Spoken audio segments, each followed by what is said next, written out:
நம்முடைய வாழ்க்கையில ஒன்று தேடுவோம், ஒன்று போலீஸ்காரனை தேடுவோம், அப்படி இல்லாட்டி யாருக்கிட்டையாவது உதவி தேடுவோம். இது மனிதனுடைய இயல்பு. இதை நாம மாற்றவே முடியாது. இது மனிதனுடைய இயல்பு. ஆனால் தாவீது ராஜாவுடைய வாழ்க்கையில ஒரு காரியம் இருந்தது. தாவீது கர்த்தரை நோக்கினான். கர்த்தரை நோக்கினதுக்கு காரணம் என்ன? அந்த நன்மை ஆண்டவரிடத்திலிருந்து தான் பெற்றுக்கொள்ளலாம். அப்ப அவனுக்குள்ள இருந்ததான அந்த விசுவாசம் எப்படியாப்பட்ட ஒரு விசுவாசம்?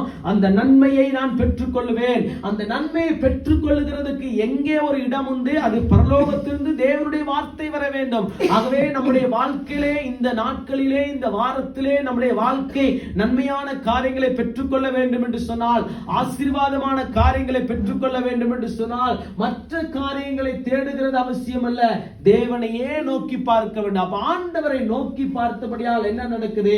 அவன் சொல்லுகிறான், கர்த்தரை நோக்கி நான் அந்த தண்டை பின்தொடர வேண்டுமா என்று கேட்கிறான். அடுத்தது சொல்லுகிறான், அதை